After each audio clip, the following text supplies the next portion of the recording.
personality, Laycon, ever since or leaving the Big Brother house to this point?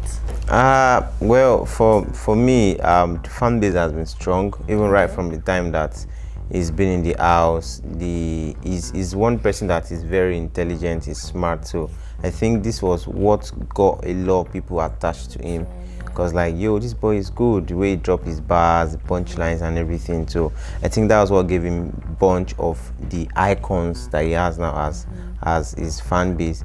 And ever since he's been out, is the first major project he jumped on was Nobody Icon Remix, which he did very well. And then there was Baba Fela remix also. Mr. Rio, Laycon, Zlatan was also dope. The music journey for him has not been bad. Looking at where he's coming from and then how he's been at the moment. So it's been a good one for him. It's been a good ride. Okay. When I was checking up on him again, I came to realize that he's actually, I think Fierce was 2019. Yeah. And when he was coming into the house and they asked him that what was his biggest achievement, there was actually his song being on MTV Base Top 10 for 6 months. And to actually imagine that he had that much of presence on such TV. I didn't know much about him. for that one, that could be influenced because it is still part of marketing. So because I never knew the song until it got to the house. So and I'm sure that a lot of people do not know Fierce, that even had Reminisce and Chico on it. So the MTV based thing is marketing, so to say. So it's not like they play themselves. It's more like pitching. So that's what I'll say. So I'm not really. That's not a big thing for me.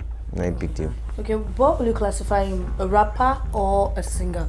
Or his genre of music? Is it Afro pop? He's not defined that this is his own particular genre. This is his style of music. But then he raps, he sings, and his rapping is more, for me, is more of talking, because you could easily, like, the flow is more like a fast talker for me. So he raps and then he does little singing to addition to that. Okay, so for 2021 we saw a double release for him, which is Fall For Me and Wagwan. Yeah, what would you say about those songs?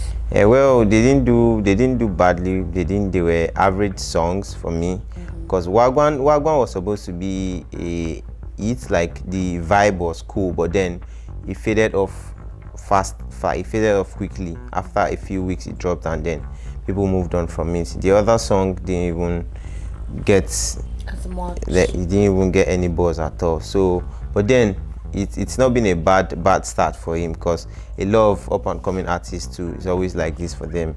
So it's not a bad one for him. Okay, so he came up at the first day of the month and he made an announcement, shall we start, for an album. Do you think he's ready? If he's ready for an album or not. Well, for me, I think he still needs to drop another single. Yeah, because the double release they did, the basic idea behind double release is, you know, that okay, out of these 2 songs, at all one go enter, because it is very, very certain that 2 songs will not enter. Like, the probability is very high. So the extent of the double release was, if they don't mess with this, they're gonna mess with the other one. And then Wagwan was what picked most out of the 2 songs they dropped. So I feel that they still need to, still chill a bit, get to probably do a major collaboration or drop another song before the album drops. But I think that it's not time for the album yet for Laycon. Like, nah, it's not, because the album will just come and go and people forget about it. Same way Wagwan and the other song came and they left. Do you think he needs to collaborate with a few of the A-list? Well, he's known to be friends with Joe Boy. Like, they are very, very cool friends. There was a time, I think last year or early this year, they switched each other's phone. It was on Joe Boy's live, Joe Boy was on his live, and it's been a really, really chilled vibe. When Joe Boy was about to drop his album too, somewhere between Beauty and Magic, Laycon too was one person that really like influenced the album. Like, Joe Boy is my guy. They were seen together a lot of times. So if there's going to be any collaboration coming soon, it's definitely going to be from Joe Boy. Like, they have this sort of relationship that, okay, they are good friends. So something, and then they were on Nobody remix together and they did well. So I think a collaboration with Joe Boy maybe should be expected. Okay, what about A-list artists? I know Joe Boy probably likes of Fireboy, Rema, they're in the same category. Yeah. We're talking about having someone like Olamide, or probably with Wizkid or Davido, because we've seen the newbies, Bella Shmurda, Oxlade, see them working with those people. But he's one person that he seems to be doing something within well, space. for Laycon, he's tried to keep his music journey a bit closed, not so exposed, so you don't really know what is coming next from him. So he might have done, because there was a time he went to the Maven headquarters. He was with Don Jazzy and stuff, so they may have done a record with Rema or Jazzy himself, but then we don't really know. Major collaboration basically would help him go far before the album. But you don't think at the moment an album? Nah. I don't. An album is no. Shouldn't be the next for him. For him. It's not an album.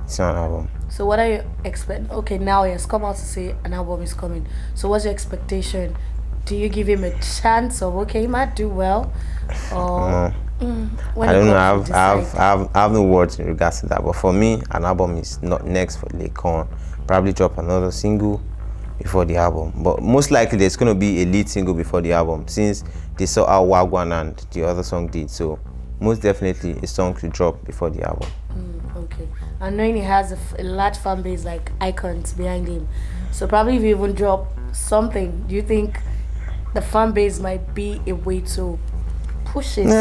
Did they push Wagwan as much? Did they push for you? At times it's beyond the fan base.